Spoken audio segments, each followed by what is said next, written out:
नमस्कार दोस्तों, आज तारीख है 30 जून 2025। आज की पहली खबर। आजाद समाज पार्टी के राष्ट्रीय अध्यक्ष चंद्रशेखर आजाद को रविवार को प्रयागराज में हाउस अरेस्ट किया गया। वो कौशांबी के करछना में हाल ही हुई घटनाओं में पीड़ित परिवारों से मुलाकात के लिए जा रहे थे। फिर वो अपने समर्थकों के साथ सर्किट हाउस में धरने पर बैठ गए। वहीं हाउस अरेस्ट के विरोध में चंद्रशेखर के 5000 समर्थकों ने करछना इलाके में सड़क पर जमकर हंगामा मचाया। पुलिस की गाड़ियां तोड़ दी और बसों पर पथराव किए। पुलिस की 8 और बसों समेत 7 प्राइवेट गाड़ियों में तोड़फोड़ की गई। भड़ेवड़ा बाजार में पुलिस और आम नागरिकों पर ईंट पत्थर बरसाए गए। इससे मची भगदड़ में कई महिलाएं और बच्चे 15 लोग जख्मी हुए हैं। कई दुकानों पर पथराव और शीशे भी तोड़े गए हैं। अगली खबर। नोएडा में एक कारोबारी के साथ 3 करोड़ 26 लाख रुपए की ठगी का मामला सामने आया। ठगों ने उसे शेयर बाजार में 5 गुना मुनाफा दिलाने का झांसा दिया। कारोबारी ने कई बार ऑनलाइन निवेश किया, लेकिन जब मुनाफा नहीं मिला और संपर्क टूट गया तब उसे ठगी का एहसास हुआ। साइबर पुलिस ने तत्परता दिखाते हुए 3 आरोपियों को गिरफ्तार कर लिया है। पूछताछ में खुलासा हुआ है कि यह गिरोह पहले भी कई लोगों को अपना शिकार बना चुका है।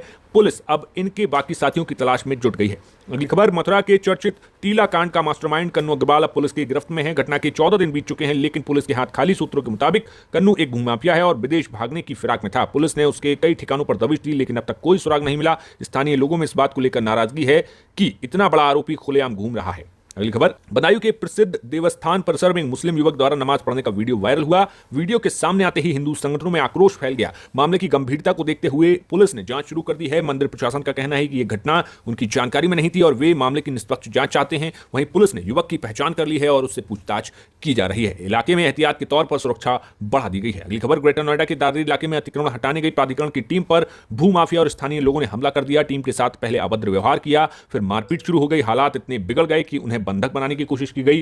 घटना के बाद मौके पर पहुंची पुलिस ने स्थिति को नियंत्रण किया। कुछ लोगों को हिरासत में लिया गया है। अधिकारियों का कहना है कि अतिक्रमण हटाओ अभियान किसी भी दबाव में नहीं रुकेगा। अगली खबर। झांसी में एक दुकान के सामने खड़ी गाड़ी को हटाने को लेकर कहासुनी इतनी बढ़ गई कि दुकानदार शाहरुख और उसके भांजे ने एक युवक की जमकर पिटाई कर दी। पूरी घटना दुकान के बाहर लगे सीसीटीवी कैमरे में कैद हो गई। घायल युवक ने पुलिस में शिकायत दर्ज कराई, जिसके बाद दोनों आरोपियों को हिरासत में ले लिया गया है। पुलिस अब मामले की जांच कर रही है और सीसीटीवी फुटेज को सबूत के तौर पर जब्त कर रही है। अगली खबर। कानपुर में निकाली जा रही जगन्नाथ यात्रा के दौरान 2 धार्मिक मंडलों के बीच हिंसक झड़प हो गई। विवाद इतना बढ़ गया कि एक कार्यकर्ता के सिर में गंभीर चोट आई। मौके पर पहुंची पुलिस ने तुरंत पहुंचकर हालात को संभाला और दोनों पक्ष को शांत कराया। इलाके में अतिरिक्त फोर्स तैनात कर दी गई है। पुलिस अब यह जानने की कोशिश कर रही है कि झगड़ा किस बात को लेकर शुरू हुआ। अगली खबर। महुआ में पंचायत कार्यालय में दबंग ठेकेदार ने जमकर हंगामा किया। आरोप है कि भाजपा के जिला पंचायत अध्यक्ष को जाति सूचक गालियां दी गई और जान से मारने की धमकी दी गई। पूरी घटना सीसीटीवी में कैद हुई। पुलिस ने मामला दर्ज कर जांच शुरू कर दी है। इस घटना को लेकर जिले की राजनीति अब गर्मा गई है। प्रशासन का कहना है कि दोषियों के खिलाफ सख्त कार्रवाई की जाएगी। अगली खबर। यूपी में मानसून सक्रिय हो गया है। मथुरा, लखनऊ, वाराणसी समेत 66 शहरों में रुक रुक कर बारिश हो रही है।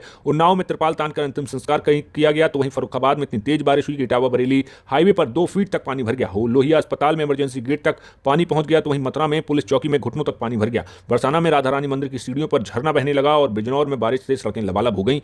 फिलहाल अगली खबर की तरफ बढ़ते हैं। हमीरपुर में मानवता को शर्मसार करने वाली तस्वीर सामने आई। एक युवक को अपनी मां का शव लेकर 1 किलोमीटर तक पैदल चलना पड़ा, क्योंकि पुल बंद होने की वजह से शव वाहन को जाने की इजाजत नहीं मिली। मजबूरन बेटे ने स्ट्रेचर पर शव रखकर अंतिम यात्रा पूरी की। इस घटना के बाद प्रशासन पर सवाल उठने लगे हैं। लोगों ने कहा कि प्रशासन को कम से कम ऐसे मामलों में संवेदनशीलता दिखानी चाहिए। अगली खबर। बहराइच में पुरानी रंजिश के चलते जमीन विवाद में हिंसक रूप ले लिया। गांव में एक युवक को गोली मार दी गई। फायरिंग की आवाज सुनकर लोग इकट्ठा हो गए। घायल युवक को जिला अस्पताल पहुंचाया। डॉक्टरों का कहना है कि उसकी हालत गंभीर बनी हुई है। पुलिस ने मामला दर्ज कर जांच में जुट गई है। गांव में पुलिस बल तैनात किया गया ताकि किसी तरीके की झड़प न हो। अगली खबर। सोनभद्र में पुलिस ने एक बड़ी गांजा तस्करी का भांडाफोड़ किया। एक डीसीएम ट्रक में चावलों की बोरियों में छिपाकर 10 क्विंटल गांजा ले जाया जा रहा था। पुलिस को शक हुआ तो ट्रक की तलाशी ली गई और सारा गांजा बरामद कर लिया गया। ड्राइवर मौके से फरार हो गया, लेकिन ट्रक को जब्त कर लिया गया है। पुलिस अब तस्करों के पूरे नेटवर्क की जांच में जुट गई है। ये इस साल की सबसे बड़ी ड्रग बरामदगी में से एक मानी जा रही है। अगली खबर। मथुरा के बरसाना मार्ग पर उस समय हल्का मच गया जब एक चलती कार में अचानक आग लग गई। प्रत्यक्षदर्शियों के मुताबिक आग धीरे धीरे बढ़ गई और कुछ ही देर में कार पूरे तरीके से जलकर खाक हो गई। लोगों ने फायर ब्रिगेड को सूचना दी, लेकिन दमकल की गाड़ी मौके पर पहुंचने में करीब 1 घंटा देर हो गई। गनीमत रही कि समय रहते कार सवार बाहर निकल गए। कोई हताहत नहीं हुआ। स्थानीय लोगों ने दमकल विभाग की लापरवाही पर नाराजगी जताई है। अगली खबर। ग्रेटर नोएडा प्राधिकरण की टीम अवैध प्लॉटिंग हटाने के लिए जब गांव पहुंची तो किसानों के भारी विरोध का सामना करना पड़ा। किसान नेताओं ने अधिकारियों पर मनमानी और पक्षपात के गंभीर आरोप लगाए। उनका कहना था कि प्रशासन बिना किसी पूर्व सूचना के कार्रवाई कर रहा है। मौके पर तनावपूर्ण माहौल बन गया। हालांकि पुलिस अब बल की मौजूदगी में स्थिति नियंत्रण में है। फिलहाल प्राधिकरण ने कार्रवाई को थोड़े समय के लिए टाल दिया है। अगली खबर। बुलंदशहर पुलिस और कुख्यात गैंगस्टर आमिर के बीच मुठभेड़ हुई। आमिर को पैर में गोली लगी। उनके 2 अन्य साथी मौके से गिरफ्तार किए गए। पुलिस ने इसके कब्जे से एक तमंचा, कारतूस और चोरी के आभूषण बरामद किए हैं। आमिर पर लूट, रंगदारी और हत्या जैसी गंभीर अपराध मुकदमे दर्ज हैं। घायल आमिर को अस्पताल में भर्ती कराया गया और पुलिस आगे की पूछताछ कर रही है। अगली खबर, नोएडा पुलिस ने एक बड़ी कार्रवाई करते हुए शातिर लुटेरे सलमान को मुठभेड़ में घायल कर गिरफ्तार कर लिया। सलमान के पास से तमंचा, कारतूस और एक चोरी की बाइक बरामद हुई है। पुलिस के मुताबिक सलमान कई मामलों में वांछित था और लंबे समय से फरार चल रहा था। मुठभेड़ के दौरान उसने पुलिस पर गोली चलाई, जिसके जवाब में उसके पैर में गोली लगी। इलाज के लिए उसे अस्पताल भेजा गया है। अगली खबर, संभल में प्रशासन ने अवैध निर्माण के खिलाफ बड़ी कार्रवाई की, अवैध दुकानों को ध्वस्त किया, जिसमें बीजेपी के जिला मंत्री की दुकान भी शामिल थी। प्रशासन ने साफ कह दिया कि यह कार्रवाई बिना भेदभाव की है। मौके पर भारी पुलिस बल तैनात था ताकि किसी तरीके से विरोध को रोका जा सके। जिला प्रशासन ने आगे भी इस तरीके की कार्रवाई जारी रखने की बात कही है। अगली खबर, अमरोहा में पुलिस ने एक बेटे की हत्या का खुलासा करते हुए 4 आरोपियों को गिरफ्तार किया है। जांच में सामने आया कि हत्या किसी बाहरी व्यक्ति ने नहीं बल्कि उसे पिता ने करवाई है। पुलिस के मुताबिक परिवार विवाद के चलते पिता ने पेशेवर हत्यारों से बेटी की हत्या करवाई। पुलिस अब इस केस में और गहराई से जांच कर रही है, हत्या की वजह क्या रही और इसमें कौन कौन शामिल थे। अगली खबर, झांसी में चोरों ने एक शराब की दुकान को निशाना बनाया। 17 पेटी शराब के साथ 10,000 रुपए नगद चुरा लिए।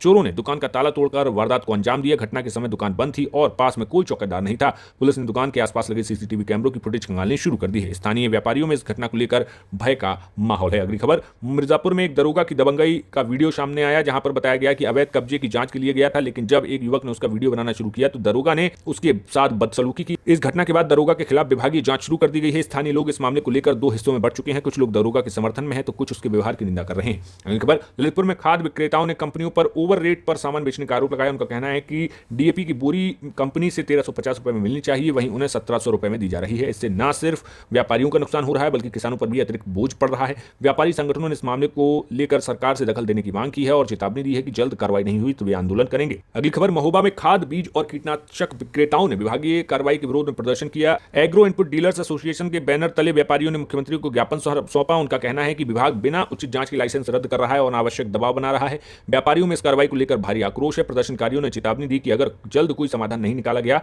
तो वे प्रदेशव्यापी हड़ताल करेंगे। अगली खबर, हाथरस में किसान यूनियन की ओर से एक बड़ी महापंचायत आयोजन की गई। इसमें सैकड़ों की संख्या में किसान जुटे। इस पंचायत में किसानों ने अपनी कई मांगे रखी, जिनमें फसलों का उचित समर्थन मूल्य, कर्ज माफी और मुफ्त बिजली की सुविधा थी। किसान नेताओं ने सरकार से कहा कि जब तक ये मांगे पूरी नहीं होती तब तक आंदोलन जारी रहेगा। मौके पर पुलिस प्रशासन भी मौजूद रहा ताकि किसी भी अप्रिय स्थिति से निपटा जा सके। अगली खबर, सहारनपुर में जीआईएस सर्वे के बाद नगर निगम ने गृहकर और जलकर में भारी बढ़ोतरी कर दी। इससे आम जनमानस में आक्रोश फैला हुआ है। इस विरोध के चलते वार्ड 24 गोविंदनगर के पार्षद राजीव वर्मा ने बीजेपी से इस्तीफा दे दिया। उनका आरोप है कि सरकार आम लोगों पर टैक्स का बोझ डाल रही है और जन भावनाओं की अनदेखी कर रही है। इस्तीफे के बाद नगर में राजनीति गर्मा गई और अन्य पार्षदों ने भी विरोध जताया है। अगली खबर, अमेठी के रहने वाले एक युवक ने सोशल मीडिया के जरिए लोगों से आर्थिक मदद की गुहार लगाई। 2 साल पहले दिल्ली में मजदूरी के दौरान उनका एक्सीडेंट हुआ था, जिसके बहुत चल नहीं पा रहे थे।